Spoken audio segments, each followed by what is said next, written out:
Good morning, everybody. Welcome back to Title Talk Tuesday with Kelly and Beth. Good morning, Kelly. Good morning, Beth. How's it going? Great. Today we are talking about concurrent settlements, right? That's exactly right. So let's jump right into it. So what are concurrent settlements? So this is the scenario we're talking about here. You have sellers who are selling their current place, and they're also purchasing either on the same day or in very close proximity, like the very next day, either here or somewhere else. Your sellers need the proceeds from their sale to close on their purchase, right? So how does that? What are all the logistics of that? So let's talk about what happens in Virginia, and then we'll talk about what happens in Maryland and DC, because those are a little bit different in terms of disbursement. So the first thing to make sure we're all clear on is in Virginia, we're not allowed to disburse the proceeds from a sale until the deed has been recorded at the courthouse. And by law, the settlement agent has 2 days when the court is open after the day of settlement to do that. So if you have sellers closing on a sale and a purchase the same day, and they have to have the money for the purchase, and we have to record in order to disburse, how does that work? Well, first thing, in most counties in Virginia, we can e-record, and it is technically possible to record and disburse the same day, and sometimes we're able to do that. Typically, we will record and disburse the very next day after the day of settlement. But a couple things to note. So number one, in smaller jurisdictions, they have fewer clerks at the courthouse processing the recording packages. And so in places like Alexandria City, so let's say we're in the spring market, like for us, Friday, April 30th was the busiest day we had all year. Well, that next business day for the courthouse is going to be the busiest day for the clerks, right, all year. And they may not be able to process all the recording packages that same day. So number one, it may just be, even if we submit it for e-recording on the day of settlement, it may not get processed in some jurisdictions, and they don't have to. And I actually had one last year that we submitted, and it took Alexandria City 3 days to process. That was also during COVID, so that that's that. So we could technically record and disburse the same day, and they'll close on their purchase in the afternoon. But a couple things to note is, there's a lot of administrative things that go on behind the scenes in order for us to record and disburse. Let's say your buyer signed at 9. We're done signing at 9:40. We get the docs all scanned in and submitted by 10:30. The courthouse, in an ideal world, and like Fairfax County is really quick, so maybe by 12:30, 1 o'clock, they've got the notice back to us that the package has been recorded. Then we can disburse. Well, even if we expedite it, we have our own, and all title companies have their own kind of administrative process for releasing wires, because we have so much wire fraud. We have a controller who goes through everything, makes sure everything's checked and everything's correct and everything was executed correctly, so that there's no chance that we're sending the money to a fraudster. And all that takes time. And then let's say we get the wire out by 3:30, then it could technically take a while for it to go through the Federal Reserve into the other title company's bank account, or if it's in-house, obviously that's a lot easier. But all this is to say that if we're trying to do it all in one day, that could be a problem.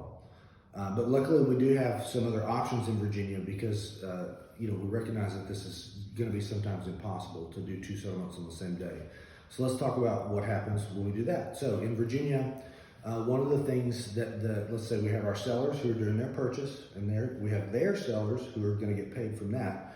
Our sellers who need their money for their purchase can execute what we call an assignment of funds. An assignment of funds is an irrevocable transfer of the proceeds from a sale to a title company for another purchase. And here's the concept and the flow.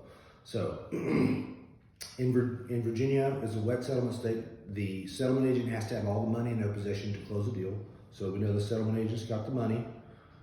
Then we have a fully executed ALTA that says the deal is closed, parties have agreed to all the terms, and everything's signed and we're done. And our sellers have crucially signed an irrevocable assignment of their proceeds for the purchase. All those things kind of logically add up to this is as good as cash, right? It's just a matter of time before everything gets processed and sent over. So that is typically how we would handle that. And then typically we have our sellers for their purchase, and their sellers would have to agree to accept that in lieu of the actually recording and disbursing and having the real cash, right? They'll accept that assignment of funds and evidence of a closed transaction and go ahead and allow the buyers to close. Because remember, the settlement agent on our seller's purchase has to have all the money in their possession, right, to close it. That's what the law says. But with these three kind of logical things all tied together, it's essentially as good as money, as good as cash. But again, the sellers do have to agree to that ahead of time. And the place for that to be done in the NVAR contract is the contingencies and clauses addendum. There's a place in there where the sellers can agree to accept an assignment of funds, right? And this is something that if you know you're going to have concurrent settlements with your sellers, then doing a purchase the same day, you're going to want to work this out at the time when you're negotiating the contract so everybody's on the same page. I say this, I think, in just about every video, but one of the things we try to do, and I think it's just smart business practice, is to try to manage expectations, right?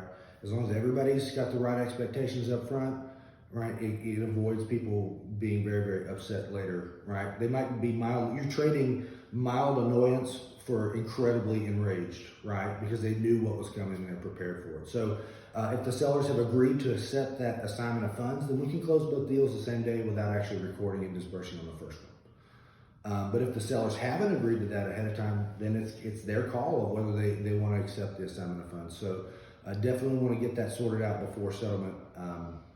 But that is how we would close two deals on the same day in Virginia. Now, in Maryland and DC, the rules for disbursement are different. We can disburse the same day. We do not have to record first in Maryland or DC to disburse. There are some administrative steps, of course, as always, that we have to go through. So one of the things we have to do after settlement that agents and the buyers and sellers may not be aware of that happens is Maryland, also a wet settlement state, we have to have the money in our possession to close the deal. So we've got all the money, buyers and sellers have signed all the documents. Well, before we can use that lender money, we have to get what we call lender funding authorization. So most lenders will have a list of some of the key documents that they want to see a scan of to make sure they were executed to their satisfaction before they will give us the permission to use the money to pay the sellers, right? And that can take some time, right? But it's a much shorter kind of turnaround in Maryland and DC. Like usually, it depends on the lender. Like some of the bigger national lenders, like the funding goes into some kind of black hole and it might come back 4 hours later. In my experience, like smaller local lenders are much more nimble, and you a lot of times you can get that back in 10-15 minutes. Boom, we can disburse and no problem. But that funding authorization step can cause some delays, right? And in my experience in Maryland, DC, people are expecting their money like immediately. And again, this is an opportunity for us to manage expectations as agents and as us as the settlement agent is, you're not going to have, I'm not going to cut you a check immediately when you sign your last signature, right? There's going to be a few things. It's going to take a little bit of time there. So, but we close their deal. We can close another purchase much more easily in Maryland and DC on the same day. So it's a lot fewer hurdles, but we still have those administrative steps. We got to get funding. It's got to go through the wire release process. It's got to be processed through the Federal Reserve. Once the wire is released and into their bank account, and their bank has to process it, put it in the title company's bank account for our seller's purchase.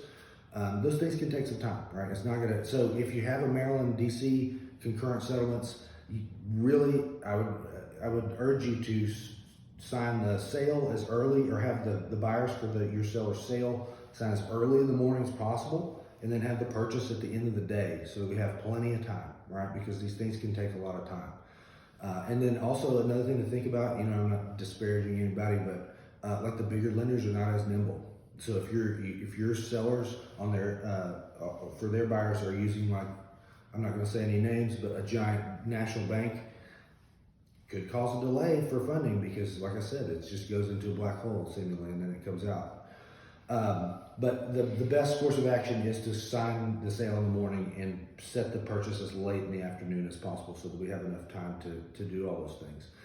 If the money is if it's the same title company handling both sides, obviously much easier because we just have to get funding and we're good to go for the sale. So concurrent settlements happen all the time. We do them all the time. There's a lot of moving pieces, but it's something that is part of our business and we're quite proficient at. As long as we have everybody's expectations set correctly and we have all the proper steps followed and everybody understands there's a lot of things that have to go right for everything to happen the same day. If at all possible, and it's not always possible, I always say, like, give it at least 2 days in Virginia between your purchase and your sale and your purchase. And I would say the same thing for Maryland, DC. You never know what's going to happen The lender might not be ready to close. Maybe they didn't disclose 3 days prior and now we have to move it out one day. If you can give yourself a 2 or 3 day business day buffer, it can save your clients a lot of stress and heartache over, oh, is this going to close? It's going to close, right? Eventually. It's just, we want to have as much leeway there as possible because sometimes things go wrong, right? Sometimes lenders aren't ready. Sometimes things happen. So it's always better to have more time than less, but if we need to do it the same day, we're absolutely equipped to do that. And, I think that's it for concurrent settlements. Thanks, Beth. All right, thanks, Kelly.